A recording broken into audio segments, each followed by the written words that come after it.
Halo, Assalamualaikum warahmatullahi wabarakatuh. Selamat pagi, siang, sore, dan malam, dimanapun teman-teman berada, ataupun Anda semuanya. Nah, baik, pada pertemuan kali ini, Trio akan membahas materi mengenai genetik. Nah, di mana ini adalah salah satu materi yang ada pada mata kuliah program pengembangan profesi guru IPA. Nah, di mana pada mata kuliah PPG ini, itu dosen pengampu kami adalah Ibu Dr. Anda Yurnaiti, MPD. Nah, untuk pertemuan kali ini, kami untuk um, mata kuliah PPG ini, pada pertemuan ini, kebetulan kami mendapatkan wilayah itu indikator kompetensi bagian profesionalisme guru.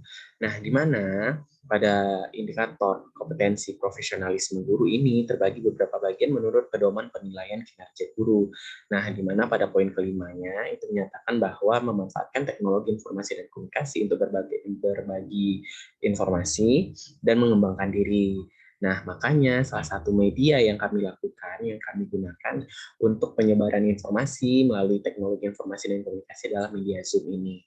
Nah, nanti rangkaian videonya nanti akan disebarkan lagi kepada media sosial lain, yaitu berupa YouTube, nah, di mana nanti semua atau publik bisa melihat materi yang telah kami susun. Nah, pada materi genetik ini disusun oleh 4 orang, yaitu yang pertama adalah Sri Andayani, ada Putri Rahmi Ismail, Riri Hendriani, dan Trio Mendra, saya sendiri. Baik, pada materi genetik ini itu membahasnya ada 3 bagian, ada sistem reproduksi hewan dan tumbuhan, ada pewarisan sifat, ada atom, ion, dan molekul. Nah, untuk yang materi pertama itu adalah sistem reproduksi tumbuhan. Nah, untuk sistem reproduksi tumbuhan, tujuan pembelajarannya adalah dapat mengetahui struktur dan fungsi sistem reproduksi tumbuhan, serta penerapan teknologi pada sistem reproduksi tumbuhan. Nah, indikator pencapaiannya apa sih pada materi ini? Nah, yang pertama adalah mengidentifikasi perkembangbiakan vegetatif alami pada tumbuhan, perkembangbiakan vegetatif buatan pada tumbuhan, menjelaskan generatif pada tumbuhan, menjelaskan proses penyerbukan dan proses pembuahan pada tumbuhan. Nah, pertama kita masuk ke bagian perkembangbiakan tumbuhan. Nah, pada materi IPA ya, materi IPA SMP itu perkembangbiakan tumbuhan itu terbagi menjadi 2. Ada perkembangbiakan vegetatif aseksual ataupun perkembangbiakan generatif atau secara seksual. Nah, mungkin kita masuk pertama ada perkembangbiakan vegetatif atau aseksual. Nah, perkembangan vegetatif atau biasanya dikenal oleh peserta didik di SMP itu adalah perkembangbiakan aseksual. Nah, kata aseksual itu terbagi menjadi 2, A dan seksual. Nah, A itu adalah tidak, seks itu adalah kawin, berarti aseksual berarti tidak kawin. Nah, berarti perkembangan vegetatif atau perkembangbiakan aseksual ya perkembangbiakan tanpa kawin. Nah, itu biasanya atau tanpa melibatkan alat perkawinan sehingga tidak bergantung pada alat kelamin. Nah, pada vegetatif aseksual itu ada vegetatif alami, ya pembahasannya alami.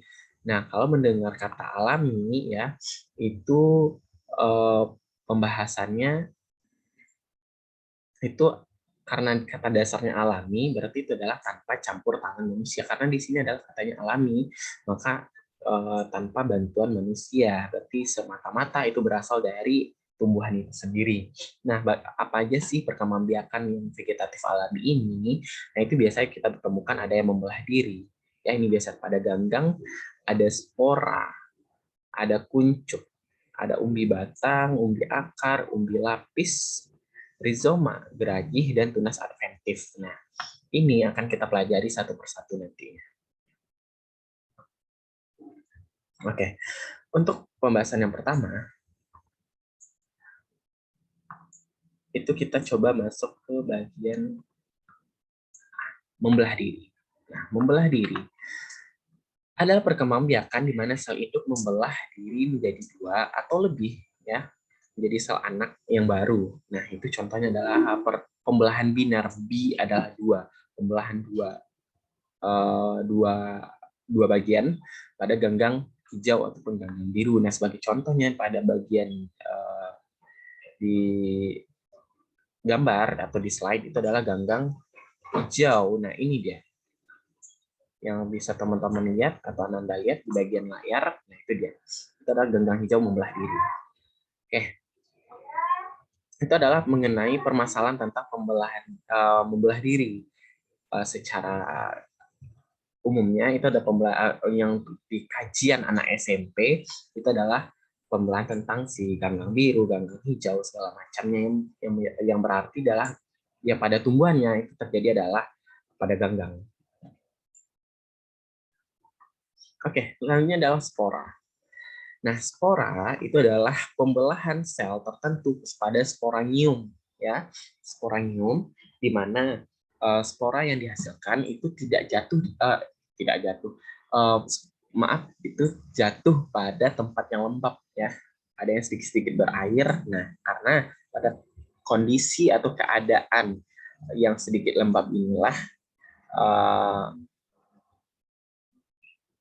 spora, contohnya lumut atau paku, ini sangat menyukai tempat-tempat seperti ini karena dia mudah cepat tumbuh karena dibantu dengan adanya air, kan ada tempat-tempat yang lembab tadi maka bisa tumbuh. Makanya kalau misalnya kita melihat dalam kehidupan sehari-hari kenapa bisa ada lantai yang licin dan tiba-tiba licin yang padahal semulanya tidak licin, itu karena adanya lumut pada bagian lantai yang licin tersebut. Nah, kenapa bisa terjadi? Itu karena adanya bisa jadi lantainya sering terkena air atau terlalu lama lembab, ya berhari-hari lembab misalnya. Nah, itu tuh akan timbul sedikit-sedikit itu lumut. Itu yang makanya bisa terjadi. Nah, inilah siklus dari si spora itu sendiri. Nah, pertama zigot. Nah, ini dari sini, ya, dari sini dan nanti dia akan keluar, ya keluar itu akan menjadi sporofit muda. Nah, setelah sporofit muda itu nanti akan jatuh, ya akan jatuh. Nah, itu menjadi sporofit dewasa. Nanti setelah dewasa nanti benih-benihnya jatuh atau spora-sporanya jatuh, ya nanti akan langsung kayak gini. Nanti setelah jatuh tempat lembab nanti dia akan tumbuh lagi, ya tumbuh lagi. Nah, di mana dalam pembagiannya nanti itu ada bagian yang anteridium, ya bagian di sini. Nah, kalau misalnya kita mau lihat anteridiumnya, nah ini biasa terjadi pada di sini. Nah, di sini ada anteridiumnya. Nah, nanti pada bagian atas itu ada arkegonium. Nah, di mana pada arkegonium inilah itu adanya sel betina, ya. Nah, nanti pada anteridium ini atau yang biasa menghasilkan sel sperma nanti akan menuju kepada si arkegonium. Nah, pada saat arkegonium ketika anteridium dan arkegonium itu bertemu atau sel sperma dengan sel ovum itu bertemu pada spora, nah nanti dia kembali lagi menjadi zigot. Nah, kayak gitu dia siklusnya seperti siklus siklik atau melingkar. Nah, itu dia ya pada spora. Berikutnya tunas. Tunas adalah tumbuhan dari batang yang berbeda di dalam tanah, di mana individu itu tidak jauh dari induknya yang tumbuh. Nah, misalnya apa? Bisa kita ketemukan sehari-hari itu ada pohon pisang. Nah, kalau misalnya teman-teman biasanya melihat dalam kehidupan sehari-hari ada pohon pisang. Nah, di sebelah pohon pisang pasti ada anakan-anakan atau tunas-tunas yang muncul. Nah, itu adalah salah satu contoh dari vegetatif alami, ya. Vegetatif alami dari sistem reproduksi pada tumbuhan. Atau kalau misalnya tidak kalau misalnya pisang terlalu familiar, nah mungkin bisa lihat pada si bambu. Nah, bambu itu biasa di bambu ada tunas-tunas yang baru muncul. Nah, itu untuk merefleksikan pemikiran tentang bambu, mungkin teman-teman bisa melihat pada bagian slide ini. Nah, inilah tunas pada bambu tersebut. Nanti akan muncul seperti ini. Nah, biasanya tunas-tunas bambu yang baru muncul itu biasa digunakan oleh orang untuk membuat makanan biasanya. Nah, makanan-makanan menjadi makanan gulai itu dia ya. Kalau contoh dari si bambu itu. Nah, kalau tebu biasanya kalau bisa teman-teman waktu kecil ya masih ingat biasa biasa menebang tebu atau gimana, biasanya tuh di sebelah-sebelah tebu, sebelah-sebelah induk tebu dewasa pasti ada timbul muncul anakan-anakan dari tebu itu sendiri. Nah, itu adalah salah satu contoh yang bisa kita temui secara kontekstual eh, di kehidupan sehari-hari. Itu adalah contoh dari tunas. Oke, umbi batang. Nah, umbi batang mungkin ini adalah salah satu umbi yang sering kita temukan dalam kehidupan sehari-hari, biasanya pada dapur bisa kita temukan. Nah, itu yang dimaksud dengan umbi batang itu apa? Adalah bagian batang yang tumbuh membesar di dalam tanah, ya. Dan pada kulit tersebut, pada kulit umbi terdapat ada mata tunas yang jika sesuai uh, lingkungan dia akan tumbuh menjadi tanaman baru atau tunas baru. Nah, biasanya ada tunas-tunas baru ini biasanya bisa ditemukan pada kentang yang masih tergolong belum dewasa. Yang biasanya itu ada tunas-tunas baru muncul. Nah, akan ada tunas-tunas baru muncul, penanda bahwasanya dia akan menjadi uh, tunas baru. Nah, untuk merefleksikannya, ini kan biasa teman-teman temui ya di dapur, kentang biasa ditemui di dapur ya, ketika mamanya masak atau emaknya masak, mungkin akan ketemu tunas-tunas kayak gini ya, kayak gini, atau yang pas kayak gini sekali ketika dibeli di pasar sama mama itu akan ada muncul. Nah, ini ketika di pasar atau ketika dioper ke pasar kentang ini, maka bagian yang ini, bagian daunnya ini dia tidak lagi ada, tapi udah dicopot. Nah, maka sisanya adalah kentang-kentang yang sudah dilepas semua tunas-tunasnya, tapi bekas tunasnya akan ada sisanya di kentang tersebut. Nah, begitupun dengan talas ya, talas ataupun umbi rambat. Ya, biasanya bisa ditemui dalam kehidupan sehari-hari. Ini semua yang umbi batang ini biasa kita temui dalam kehidupan sehari-hari.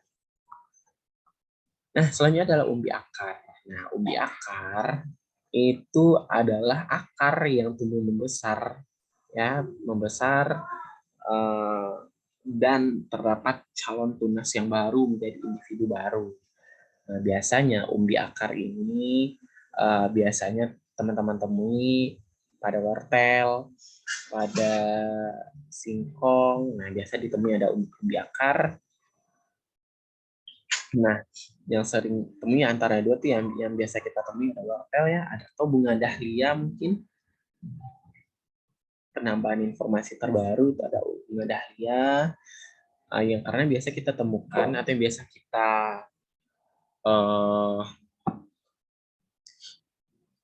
yang biasa kita pelajari ya, itu ada wortel, ada singkong dan segala macamnya. Nah, pada wortel inilah ini ada masa tumbuh, ada 10 hari, ada 20 hari, ada 30 hari, ada 45 hari, ada 60 hari dan 75 hari. Nah, di mana pada proses pertumbuhan ini lebih kurang waktunya adalah 2,5 bulan. Nah, ini akan ditemuinya ada pertumbuhan wortel pada di dalam tanah. Ini ada salah satu contoh dari umbi akar. Oke, selanjutnya kita akan membahas tentang umbi lapis. Nah, umbi lapis itu adalah modifikasi dari bagian pelepah daun yang tersusun rapat membentuk umbi dan bentuknya berlapis-lapis. Nah, biasanya ini teman-teman temui pada bawang merah, ya, bawang putih ataupun bawang bombay karena setiap lapisannya karena bawang tersebut disusun atas lapisan-lapisan yang menyatu. Nah, makanya bawang merah, bawang putih, dan bawang bombay itu dikategorikan sebagai umbi lapis karena dia tersusun atas lapisan-lapisan. Itu maksudnya. Nah, berikutnya ada di rizoma. Rizoma merupakan batang yang tumbuh di bawah permukaan tanah dan tiap-tiap nodus pada rizoma akan membentuk individu baru. Contohnya ada jahe, ada lengkuas, ada kunyit. Nah, tiap-tiap nodus ini apa gitu kan. Nah, tiap-tiap nodus itu ada tiap-tiap bagian yang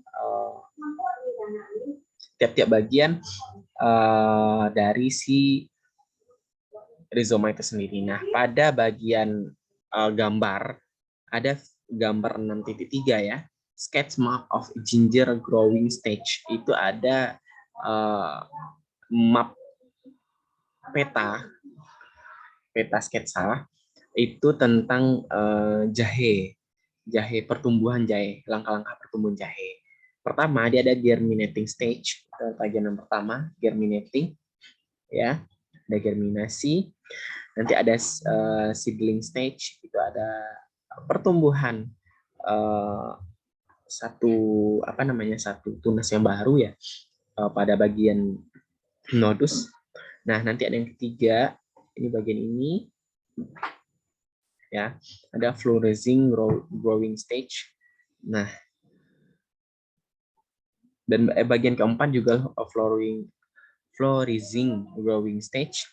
Nah, bagian kelima nanti ini adalah rhizome dormant stage, dormanasi, langkah dormanasi rizoma, dia menjadi seperti awal lagi. Nah, ini merupakan salah satu siklus.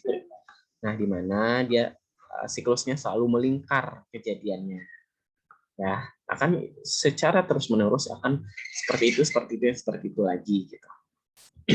Nah, berikutnya itu adalah geragi atau stolon. Nah, geragi atau stolon adalah penjuluran atau sulur batang yang tumbuh memanjang secara horizontal di atas permukaan tanah dan tumbuhan baru muncul pada ruas yang terdapat pada sulur.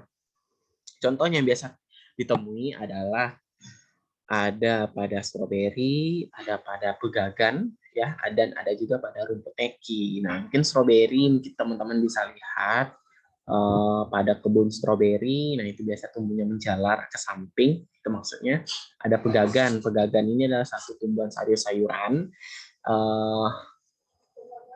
yang sehat juga sebagai penambah vitamin bagi tubuh ya.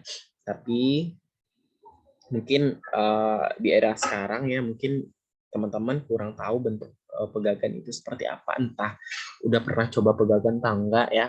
Nah, mungkin itu adalah salah satu contoh dari geragi atau stolon. Nah, dan berikutnya ada rumput teki. Nah, rumput teki ini biasanya ditemukan pada halaman-halaman di bagian sepak bola, itu ada rumput teki.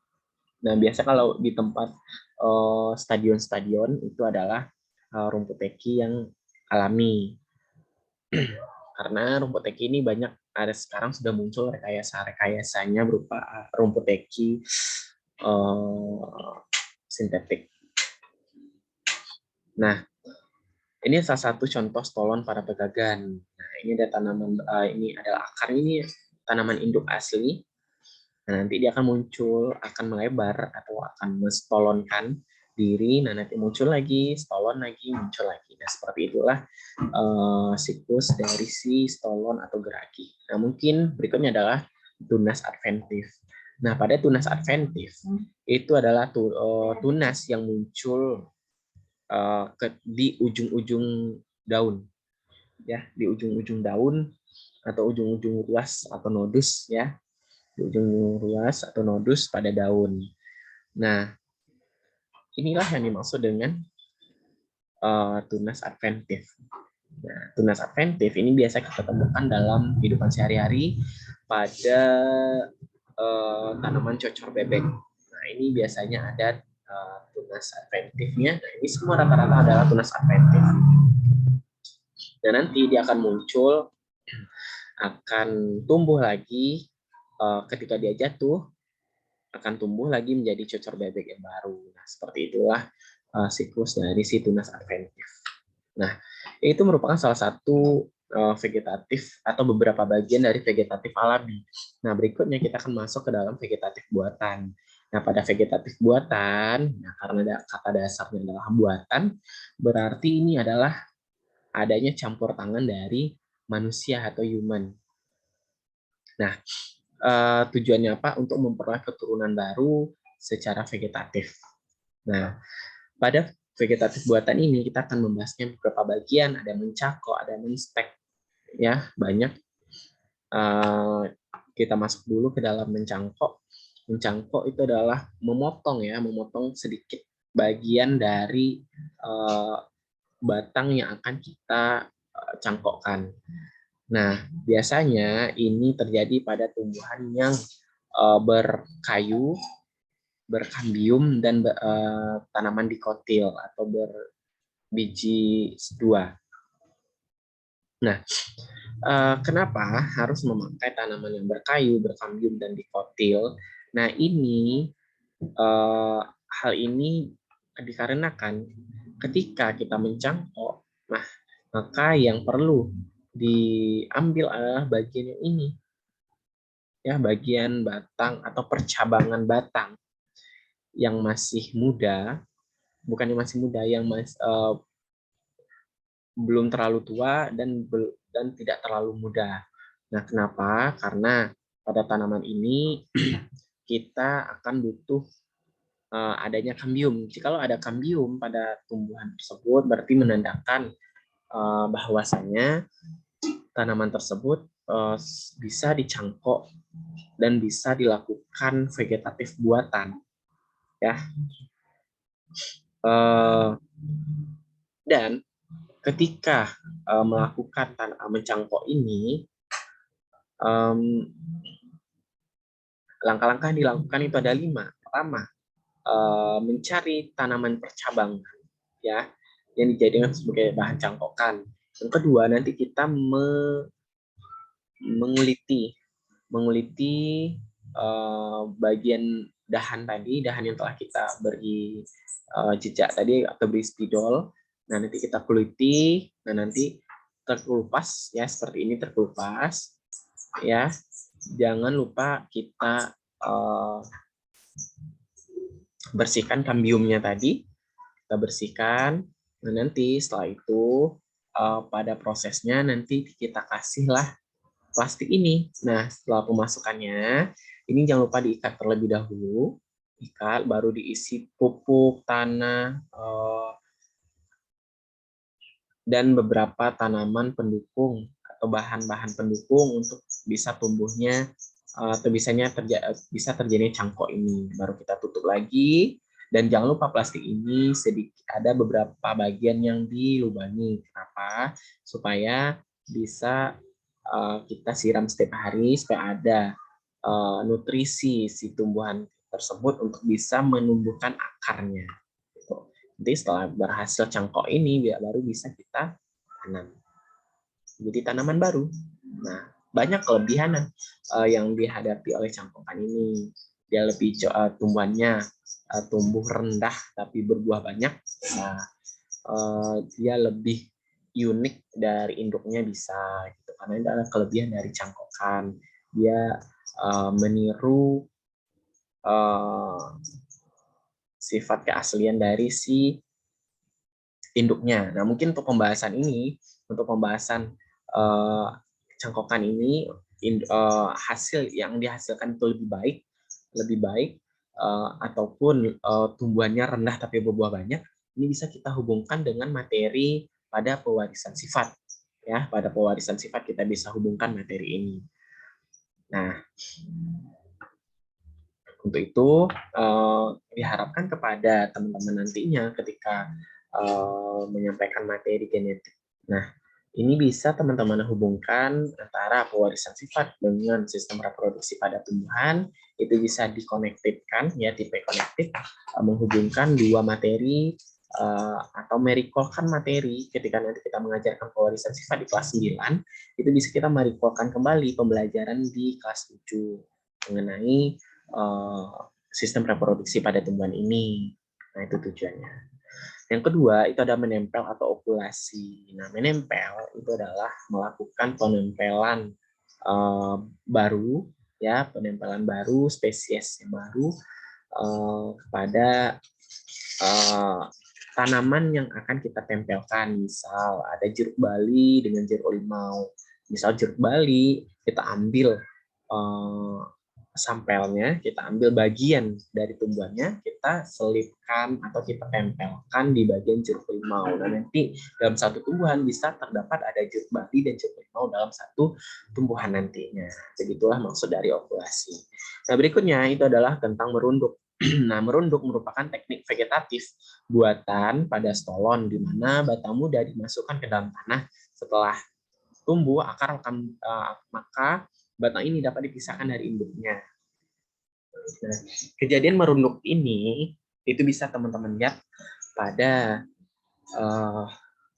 gambar contoh merunduk. Nah, biasa kita temukan pada bougainville, ya, pada bougainville atau bunga kertas,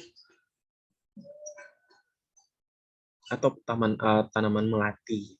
Nah, ini bisa kita temukan. Oke, itu mengenai merunduk. Nah, berikutnya adalah stek. Nah, stek ini adalah salah satu vegetatif buatan yang sering kita jumpai dalam kehidupan sehari-hari. Kenapa? Ini biasa ditemukan pada rumah-rumah atau rumah-rumah yang memiliki lahan untuk bisa ditumbuhkan stek atau menumbuhkan singkong. Nah, ini biasa terlihat pada singkong, ya. Bagian apapun dari singkong tersebut, jika ditancapkan ke dalam tanah, dia akan menjadi tanaman baru. Menjadi tanaman baru melalui teknik stek. Nah, dia cuma memotong bagian tanaman, nanti ditancapkan lagi ke tanah, nanti akan muncul lagi tanaman yang baru. Nah, itu maksudnya. Nah, berikutnya pada bagian B, tadi kita udah mengenai perkembangbiakan secara vegetatif atau aseksual. Nah, sekarang kita melalui perkembangbiakan melalui generatif atau seksual. Nah, kalau aseksual tadi tidak kawin, berarti seksual berarti melalui perkawinan. Nah, di mana ada melibatkan ada sel jantan dan sel betina dalam sistem reproduksi pada materi kali ini. Nah, di mana pada reproduksi atau perkembangbiakan generatif ini biasa terjadi pada tumbuhan berbiji, yaitu pada gimnosperme dan amniosperme. Nah, mungkin kita akan masuk dulu ke dalam alat reproduksi tumbuhan itu apa-apa aja bagian-bagiannya.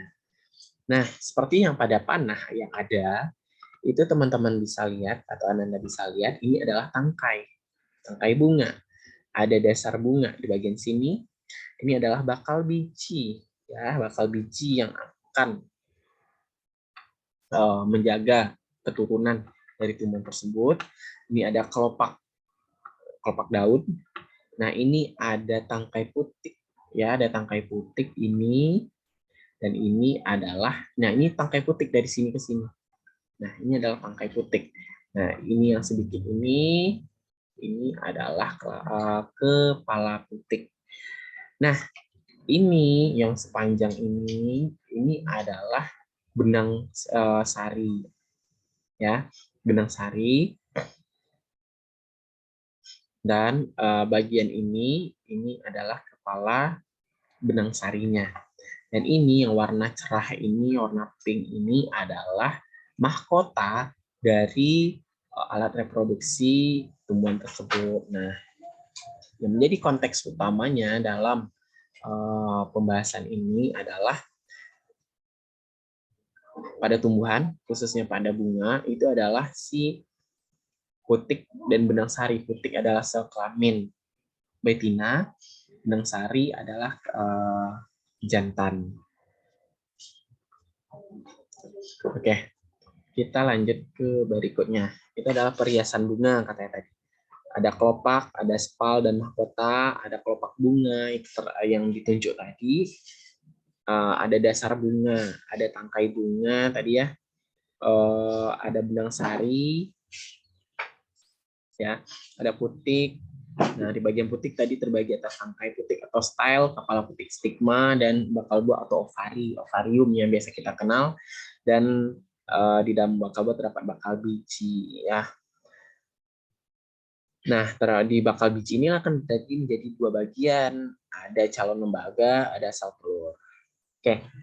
Dalam hal ini, bunga dapat dibedakan menjadi dua. Ada bunga lengkap dan ada bunga tidak lengkap. Nah, kalau bunga lengkap berarti struktur alat reproduksinya tadi lengkap semuanya, dari kepala sari, benang sari, kepala putik, tangkai putik, mahkota,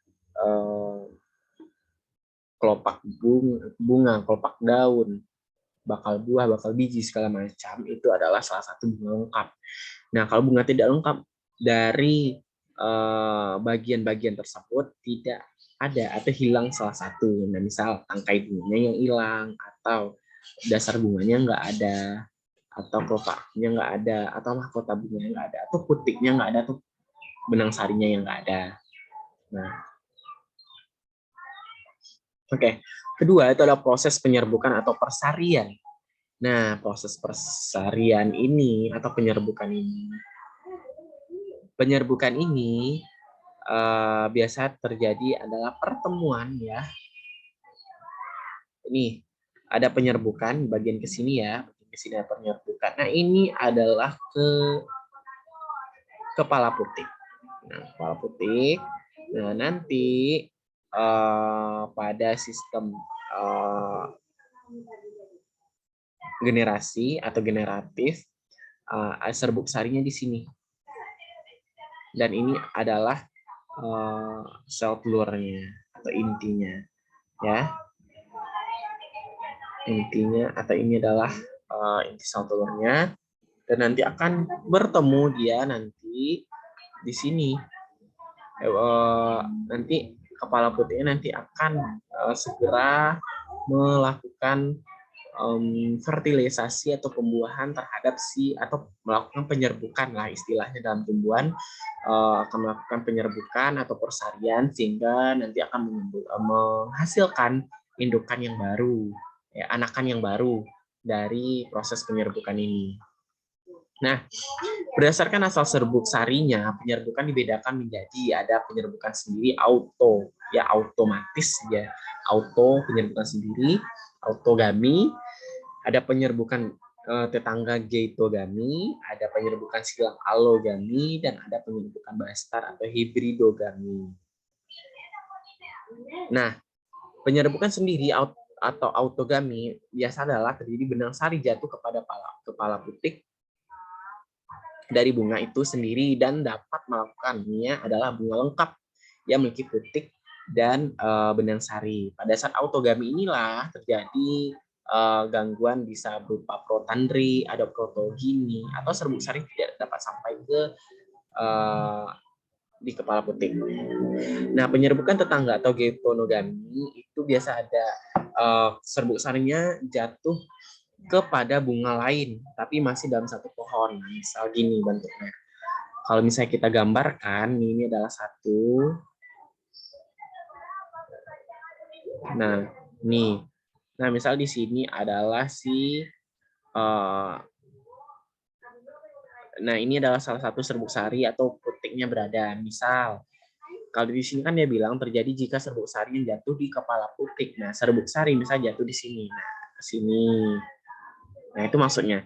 Dia masih dalam satu tumbuhan atau satu bunga atau satu pohon. Ya.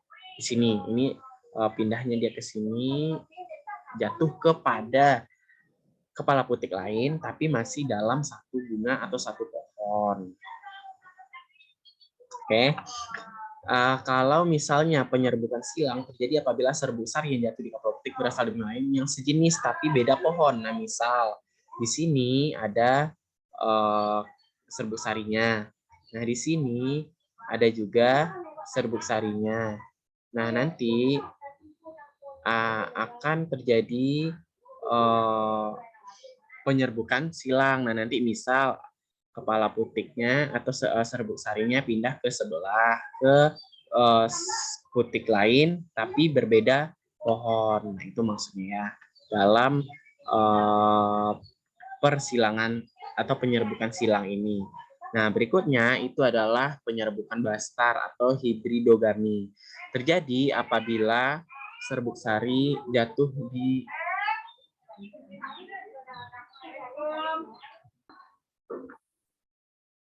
Oke, baik, kita lanjutkan materi penyerbukan tadi. Itu adalah penyerbukan yang keempat, ada penyerbukan bastar atau hibridogami.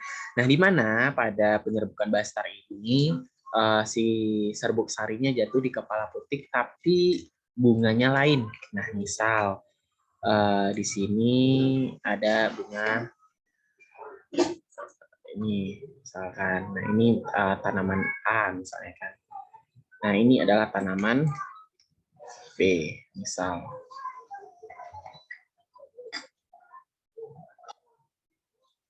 Nah, ini si A jatuh ke B, atau si serbuk sari A itu jatuh ke kepala putik si B.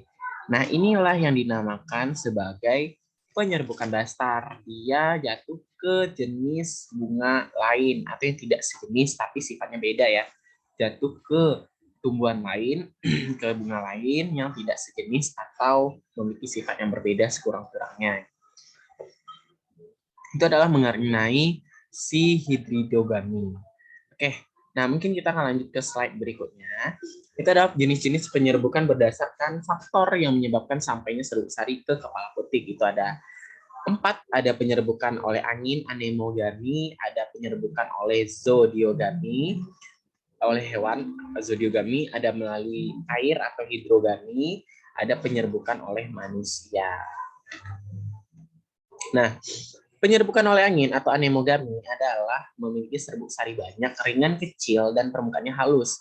Nah, kepala sari mudah bergoyang dan tidak memiliki mahkota. Kepala putik besar, bunga tidak berbau, dan bunga tidak berwarna cerah. Nah, contohnya adalah Oryza sativa, padi, Saccharum officinarum atau tebu, dan Imperata cylindrica atau alang-alang. Ini contoh dari anemogami, penyerbukan dibantu oleh angin. Nah, berikutnya ada dibantu oleh hewan atau zodiogami. Itu ada penyerbukan yang dilakukan atau yang disebabkan oleh hewan. Itu contohnya, ya pada zodiogami itu terbagi lagi ya, jadi 4. Ada entomogami, ornitogami, chiropterogami, malakogami. Nah, masing-masing ini ada berbeda-beda jenis hewannya. Ya. Berikutnya adalah penyerbukan oleh air hidrogami. Penyerbukan yang dibantu oleh air itu pada tanaman tumbuh-tumbuhan air, itu contohnya Hydrilla verticillata atau tanaman hidrilla. Adalah penyerbukan yang dibantu oleh air. Nah, penyerbukan yang dibantu oleh manusia adalah tumbuhan yang proses penyerbukan dengan manusia adalah tumbuhan yang pada umumnya berguna bagi manusia. Contohnya vanili ataupun bunga anggrek. Yang ketiga adalah fertilisasi atau pembuahan. Pembuahan pada tumbuhan adalah proses meleburnya atau menyatunya inti sperma dan ovum yang terjadi di dasar putik untuk membentuk embrio tumbuhan. Dalam tumbuhan tingkat tinggi dikenal 2 macam pembuahan, yaitu pembuahan tunggal dan pembuahan ganda. Nah, salah satu pembuahan tunggal itu pada gimnosperme. Ada pinus dewasa, nih contohnya. Ini ada bentuk siklik atau bentuk siklus dari pembuahan tunggal pada gimnosperme. Nah, nanti ya, ini si pinus dewasa itu ada konus jantan muda dan ada konus betina muda. Nah, nanti konus betina muda itu ada sisik konus betina, ada sel telurnya. Dan nanti pada jantan ada sisik konus jantan, ada polen. Dan nanti dia menyatu antara sisik konus betina dan dengan si polen. Nah, nanti menghasilkan atau sel sperma dalam tabung polen menyatu dengan sel telur, nah nanti membentuk sebuah biji dengan embrio. Nah, biji dengan embrio inilah nantinya akan membentuk sebuah biji pinus. Nah, nanti biji pinus jatuh ke tanah atau ditumbuhkan. Nah, ditumbuhkan nanti timbullah pinus muda dan kembali lagi menjadi pinus dewasa dan begitu pun siklusnya terus menerus. Nah, pembuahan ganda adalah pembuahan karena terjadi 2 kali proses pembuahan. Pertama, peleburan inti generatif 1 dengan ovum membentuk zigot yang akan berkembang menjadi embrio. Yang kedua, peleburan inti generatif kedua dengan inti kandung lembaga sekunder membentuk endosperme. Nah, pembuahan ganda ini terjadi pada kelompok biji tertutup atau angiosperme. Nah, salah satu contoh pembuahan tunggal pada angiosperme. Nah, di sini ada contoh gambar dari pembuahan tunggal pada angiosperme yang bisa Ananda lihat atau teman-teman lihat. itu ada antipoda, ya ini bagian ini antipoda, ini ada sel telur, ya seperti telur mata sapi ya. Nah ini, terus ada sinergit. Nah ini yang di samping-sampingnya telur ini. Nah nanti ada inti vegetatif, ada inti generatif, ada inti generatif 2. Nah inti generatif kandung. Nah ini yang warna biru. Nah nanti kantung embrio yang melindungi nantinya si ovariumnya atau ovum, sel ovumnya maksudnya. Nah, berikutnya masuknya inti sperma ke dalam lembaga ada beberapa cara. Ada melalui porogami, ada yang melalui aporogami, dan ada kalazogami. Nah, pada tumbuhan porogami ya, pada si porogami ini adalah bila inti spermanya masuk ke dalam mikrofil atau mikropil. Nah, kalau misal aporo, nah porogami dan aporo ini kan katanya sama nih, poro sama poro. Nah, membedakan adalah yang satu poro, yang satu aporo. Kalau A tadi biasa dalam artiannya adalah tidak. Nah, kalau porogami tadi artiannya masuk melalui mikrofil, berarti aporo tidak melalui mikrofil. Nah, misalnya itu melalui kalaza yang disebut dengan kalazogami. Ya.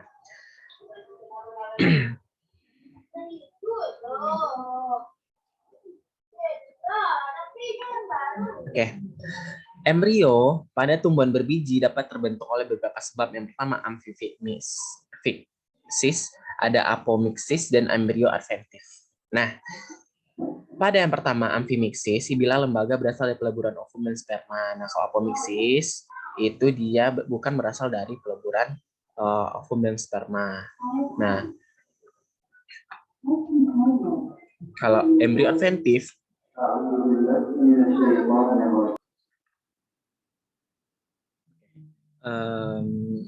kita lanjutkan lagi, itu mengenai apomixis. Nah, di mana apomixis ini dia tadi asumsinya atau pengertiannya adalah dia bukan berasal dari sel ovum ataupun bukan dari hasil peleburan sel ovum dengan sel sperma. Nah, di mana apomixis ini terbagi atas beberapa bagian. Nah, apomixis ini ada yang parthenogenesis, ya, embrio berasal dari ovum yang tidak dibuahi. Ada yang apogami, ya, ada yang apogami yaitu embrio berasal dari bagian lain dari luar kandung si lembaga tanpa dibuahi dari sinergit. Nah, kalau membahas sinergit segala macam tadi kita udah bahas dari siklusnya tadi. Nah, yang terakhir dari apomixis adalah embrio adventif. Nah, ini kebetulan pada bagian yang ketiga ini adalah embrio adventif. Nah, embrio adventif adalah embrio yang berasal dari sel di luar bakal biji tanpa dibuahi. Nah, itu yang dimaksud dengan embrio adventif. Nah, ini adalah pergantian tahap sporofit dan gametofit dalam siklus hidup tumbuhan. Ada metagenesis tumbuhan, ya, ada diploid, ada haploid. Diploid itu ditandai dengan 2N dan haploid itu ditandai dengan N. Nah, tahap diploid ini adalah tahapan bagian awal, ya, bagian awal sebelum terjadinya meiosis 2. Nah, itu tuh sebelum meiosis pas meiosis 1 itu masih dalam keadaan 2N. Nah, nanti ketika sudah melakukan meiosis 2 itu akan terjadi N. Nah, ini metagenesis tumbuhan paku. Nah, meiosis, fertilization, ya, ada sporangium, meiosis, nah nanti spor dispersal, ada spora, ya, ada N, ion gametopit, gamet muda, ada anterit nantinya, ada mature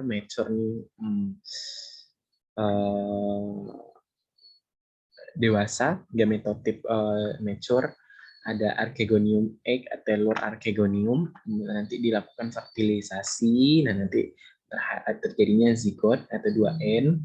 Nah, nanti baru terbentuk namanya spora baru. Itu ada urutannya. Nah, berikut ada pencemaran tumbuhan, ada tanpa bantuan faktor luar, yaitu cara reproduksi memungkinkan pencemaran melalui stolon, rizoma.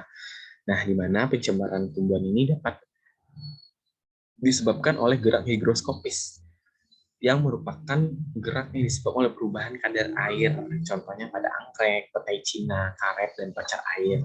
Nah, dengan bantuan faktor luar itu ada anemokori, hidrokori, zookori, dan uh, an, antropokori. Nah, mungkin untuk anemo tadi bantuan angin ya, anemo bantuan angin, hidrokori itu bantuan hidro air, zookori itu bantuan hewan. Nah, antro itu bantuan manusia, antropokori. Nah, itu adalah pembahasan mengenai sistem reproduksi pada tumbuhan. Nah, nanti kita akan mencoba lanjutkan ke dalam sistem reproduksi yang terjadi pada hewan. Oke, terima kasih untuk tahapan pertama ini adalah part pertama itu mengenai sistem reproduksi pada tumbuhan. Nanti kita akan lanjutkan lagi pada sistem reproduksi pada hewan. Oke, kalau ada pertanyaan nanti silakan ditanyakan atau bertanya di kolom komentar nantinya di YouTube boleh. Nah, atau tanyakan langsung mau didiskusi juga boleh. Terima kasih. Nanti kita lanjutkan ke bagian yang kedua. Terima kasih.